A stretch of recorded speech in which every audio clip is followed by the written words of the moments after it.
Hello everybody, my name's Music Man, and the question we will be tackling today is whether or not you need a secondary or tertiary main in the game Identity V. Now, before we begin, I feel like it's important to acknowledge that the answer to this question can vary greatly depending on where you're at in the development of learning this game. Whether you're a beginner, intermediate, or advanced player, the answer to this question can vary greatly, in addition to whether you're just a casual player or whether you're looking to be really competitive in this game. So throughout the course of this video, my goal is that I'll be able to provide some information that can be helpful no matter where you're at in the course of learning this game and where you plan to go, whether you're just a casual player or if you want to pursue this game on a competitive level. It's for this reason that I'm going to be going through this video in order from beginner level to intermediate level to advanced level, and I'm going to be addressing the differences of what you might think of if you're just going to be a casual gamer or whether you're going to play this on a competitive level.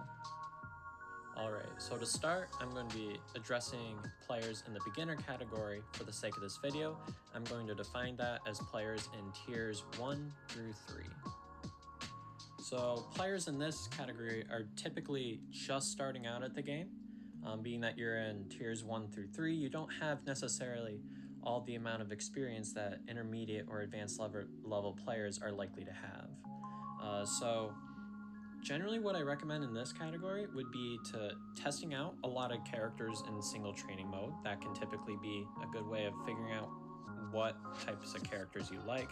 But I would also try to stick with a hunter probably not over the difficulty 2 category as featured within the game.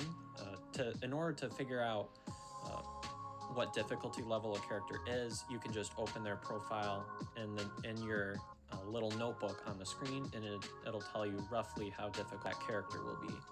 So for beginner players, I generally recommend a character no higher than difficulty 2.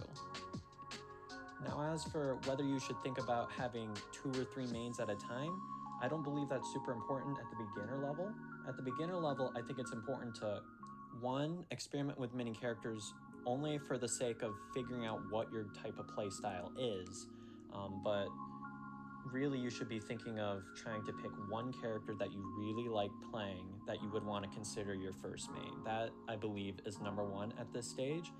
You really want to pick one character that you're going to main at least until about tier 4. Which leads me to my next group that I will be addressing, the intermediate group. So for the sake of this video, I'm going to be defining the intermediate level as tiers 4 through 6. Players in this category typically have the ropes when it comes to basic controls, but you're looking for figuring out exactly how you're going to be able to take your art to the next level. This is about the time when the band system starts becoming relevant, so it's really important to figure out, should you be learning more than one main, or are you fine just sticking with the one main that you've been using all along? Now at this point, you absolutely need to have one character that you're going to main if you didn't have one already. That is absolutely necessary.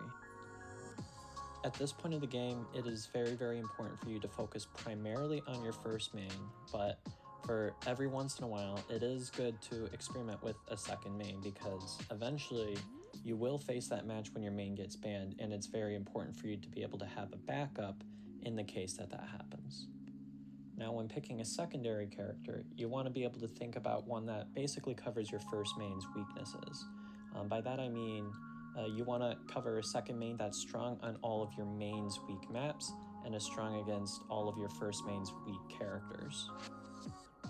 For example, if you're a Geisha main, Geisha is very strong on maps like Red Church and Moonlit, but could possibly be weaker in maps like Leo's Memory, which have some really good kiting routes with some tall walls that make it tougher to complete your successful dashes.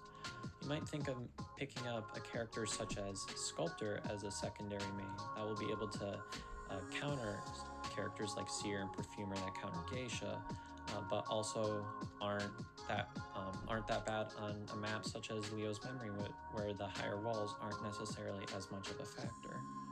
These are just the types of things that you can think about with your individual scenario if you're thinking of picking up a second main. And now lastly, I'm going to be addressing my expert viewers. Now, for the sake of this video, I'm going to be classifying expert level as players tiers 7 up to peak tier. Players in this category typically have achieved full mastery of their characters and are typically going for something more at the competitive level.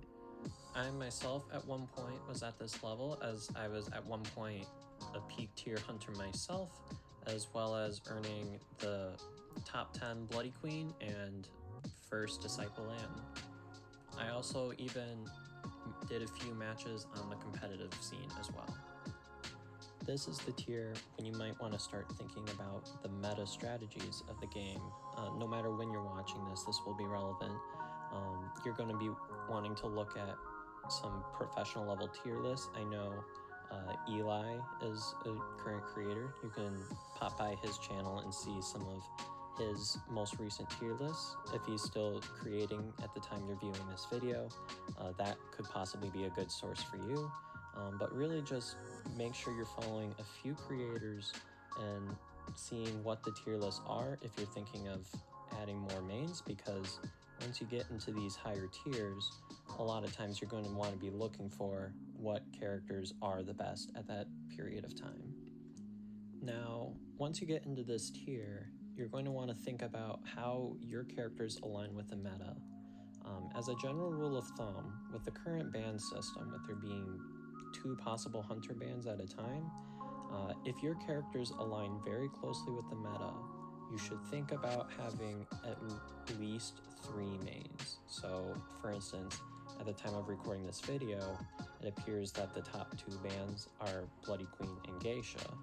Now, if I was a Bloody Queen and Geisha main, I might want to think about possibly picking up a 3rd character so that no matter what happens, I will always have a character that I'll be able to play in a ranked match no matter what the bans are.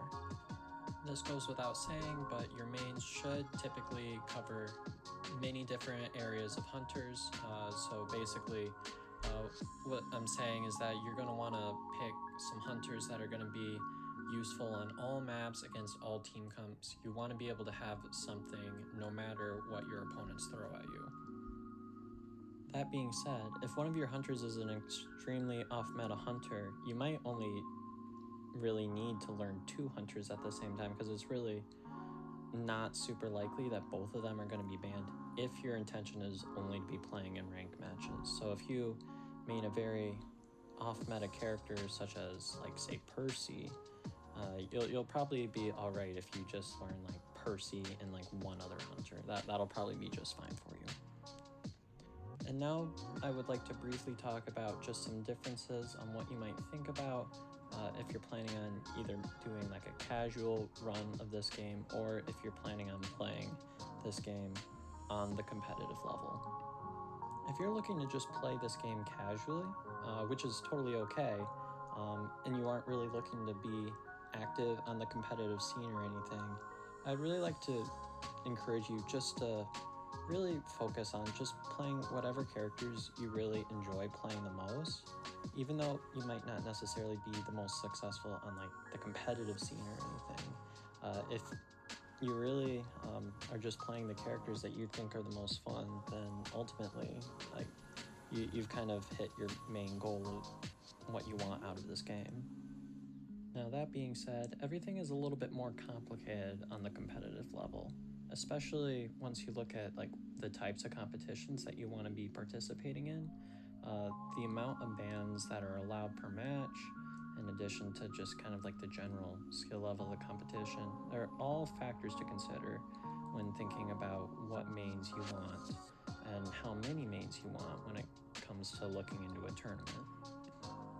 In the most extreme tournaments, I believe at certain points you will be expected to main at least 5 hunters to account for all the available bans. But that's only like in the top level, like official tournament gameplay.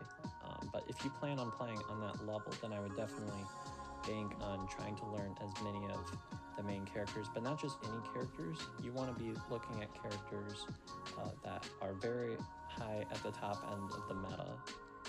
Regardless of difficulty, you want to be able to play whatever characters are relevant at the moment, and that will be very, very important to your success on the competitive level. And how you pick what characters you want has a lot to do with like relevant tier lists, but you also want to be looking at some China or Japanese tournament gameplay to see what they're doing as well. And that's kind of something that I did when I was looking into being part of the competitive scene, but really you got to be looking at what you want out of this game. If you're looking to be competitive, then you have to watch some competitive gameplay.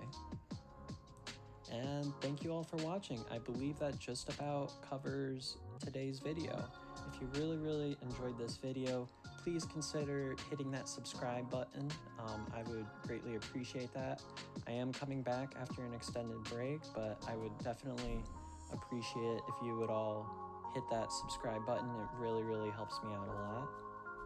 And of course, if you have any questions about this video, please don't hesitate to reach out in the comment section below. I'll be sure to get back to you as soon as I can.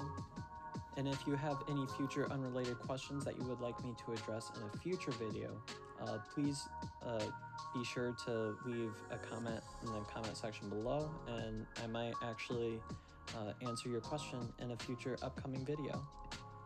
Just as a reminder that I stream fairly regularly, and if you see that I'm streaming at any of the ranked sessions, please don't forget to say hello, and I would love to interact with you all during one of my streams. And if you have not done so already, please be sure to hit the link to the Discord server in the description below, and I will see you all next time. Thanks for watching. Bye bye.